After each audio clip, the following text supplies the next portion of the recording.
Action films, as we know them, can be some of the most exciting yet boring films people watch. While some films focus on emotion and story, others focus primarily on spectacle. Yet the genre itself has been through many changes over the years, dating back all the way to the Great Train Robbery, and now, most recently, F1. Unfortunately now, many film schools, filmmakers, and critics look down on this genre due to its lack of creativity. Action films may cater to the public, but they go against the grain when it comes to film criticism and film theory, as they prioritize spectacle over substance, which many filmmakers advise to do the opposite of. Action films are often dismissed because they don't count as quote-unquote serious art, and that favors the technological aspects of storytelling rather than the emotional aspects.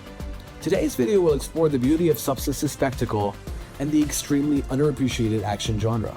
With that being said, the action genre has gone through many changes in terms of style and form, compared to when it first started and now. In the 1920s, action was shot like a stage play. The camera was on a non-moving tripod and all the action occurred in front of the camera. Buster Keaton films like The General, where the stunts were real and the physicality existed, yet the camera was static. And then in the 1930s and the 1940s, choreography and continuity cutting was introduced to help make a fight more readable. So at this stage, the camera would move slightly with the subject as well.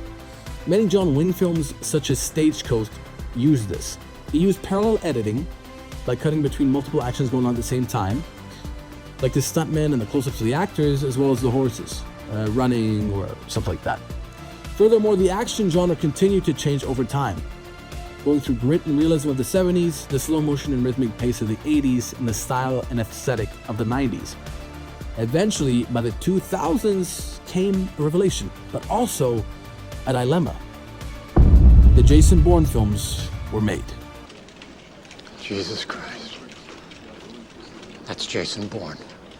The Bourne films introduced shaky cam, which at first was incredibly impressive and new to the genre. But that led to a trend that caused many critics to stop taking action films seriously.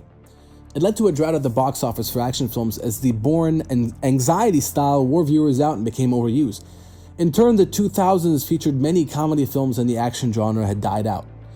That is, up until one particular film that changed the genre forever and brought back the critically acclaimed action dramas that we previously had seen in the 80s and the 90s. That movie is called John Wick. The boogeyman? Well, John wasn't exactly the boogeyman. He was the one you sent to kill the fucking boogeyman. The 2014 John Wick film reintroduced a sense of control for the audience when it came to action sequences. Instead of shaky cam and the chaos of the 2000s, John Wick chooses clarity and precision to help the audience see every movement in the choreography as clearly as possible.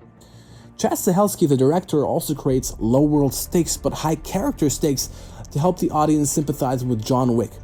Many bad action movies have world-ending stakes that have no emotional depth, thus not resonating with the audience. Stahelski, on the other hand, chooses to focus onto that particular character of John Wick and his dead wife. Chad Stahelski and the co-director David Leitch had this film as a directorial debut, and they both worked as stuntmen and later stunt coordinators. And coming from a background in storytelling through stunt work, their ability to ease the action sequence in the story felt very natural. Unlike previous action films, the fight scenes no longer feel empty and separate from the story.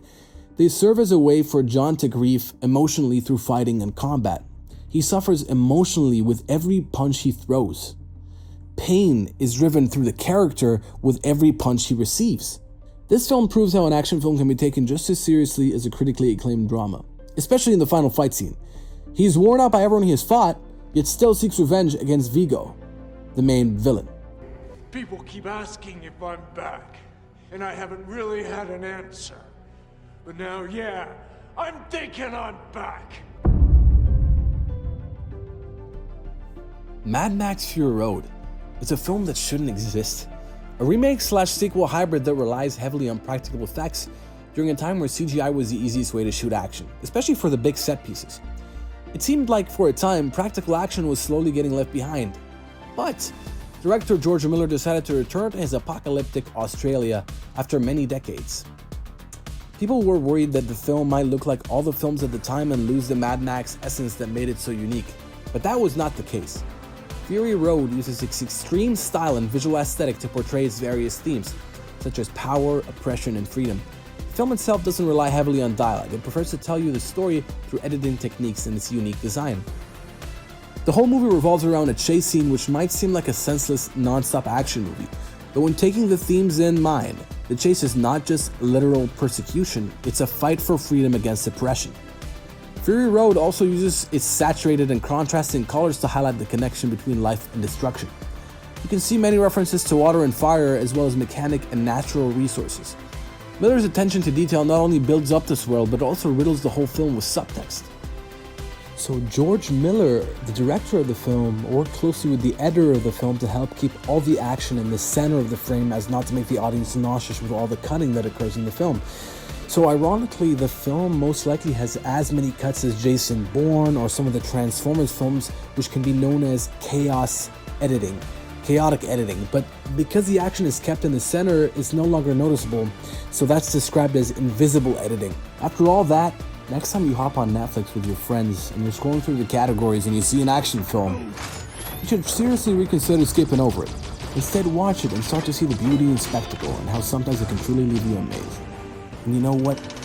Let's take a minute of silence to appreciate Michael Bay's explosions, because that too can be incredibly poetic and meaningful. 1, 2, 3. Bam!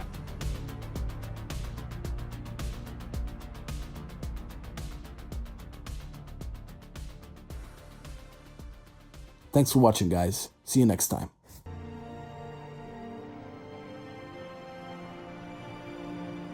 Shit just got real.